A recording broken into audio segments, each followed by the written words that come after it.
നക്സലൈറ്റുകൾ അല്ലെങ്കിൽ കമ്മ്യൂണിസ്റ്റ് ഭീകര പ്രസ്ഥാനങ്ങൾ അവസാനിക്കുന്ന ഘട്ടത്തിലേക്കായല്ലോ, അതിന് പ്രഖ്യാപനവും നടന്നു. അപ്പോൾ അതുമായി ബന്ധപ്പെട്ടും ഈ ഒരു പണം ഉപയോഗിച്ചിട്ടുണ്ട് എന്നുള്ളതിൻ്റെയും കൂടെ ചേർത്തായിരിക്കുമല്ലോ ഈ ഒരു തീരുമാനം പെട്ടെന്ന് ഈ ഒരു സമയത്ത് മൊത്തത്തിൽ പൂട്ടുക എന്നുള്ളത് ഉണ്ടായിരിക്കാൻ സാധ്യത. അതെ അതെ, തീർച്ചയായും. ഇവരൊക്കെ തമ്മിൽ ഇവർ ഫൈനാൻസ് ചെയ്യും. ഇവരുടെ ആൾക്കാർ അച്ഛനായിട്ടും കന്യാസ്ത്രീയായിട്ടും അവിടെ ഉണ്ടാവും. എനിക്ക് മനസ്സിലായിട്ടില്ല, ഈ കേരളത്തിലെ ക്രിസ്ത്യാനികൾ പെട്ടെന്ന് ഛത്തീസ്ഗഡിനെ നന്നാക്കാനായിട്ട് ഓടുന്നത് എന്തിനാ?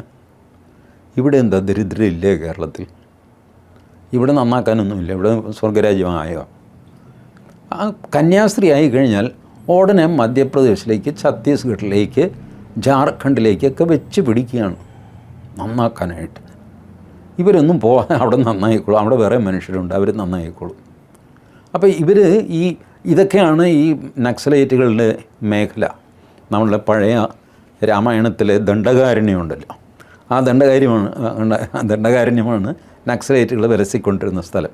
ഇപ്പോൾ അവരുടെ എല്ലാം കടപൂട്ടി, പലരും സറണ്ടർ ചെയ്തു, ഒരുപാട് പേര് വെടിയേറ്റ് മരിച്ചു, ഒരുപാട് പേര് ജയിലിലായി, പലർക്കും പൊതുമാപ്പ് കൊടുത്തു, ആയുധം താഴെ വെച്ചിട്ട്. പണ്ട് ജയപ്രകാശ് നാരായണൻ അത് ചെയ്തിരുന്നു.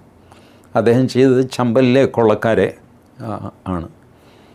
അന്ന് ജയപ്രകാശ് നാരായണൻ്റെ മുമ്പിൽ വന്ന് തോക്കുകൾ ഇട്ട് സമർപ്പിച്ച് അങ്ങനെ ഒരുപാട് ഇതിൽ നിന്ന് കേസുകളിൽ നിന്ന് രക്ഷപ്പെട്ടിരുന്നു. പൊതുമാപ്പ് കൊടുക്കാൻ സർക്കാർ തീരുമാനിച്ചു.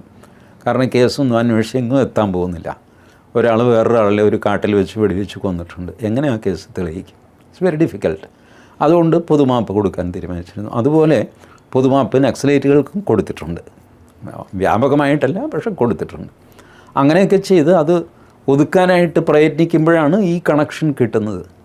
അപ്പോൾ സ്വാഭാവികമായിട്ട് FCRAയുടെ ലൂപ്പ് ഹോൾ വെച്ചിട്ടാണ് ഈ പൈസ ഇറക്കുന്നത്. ആ ലൂപ്പ് ഹോൾ അടയ്ക്കാൻ പറഞ്ഞു. ഇതൊക്കെയാണ് ഇതിൻ്റെ സംഭവം.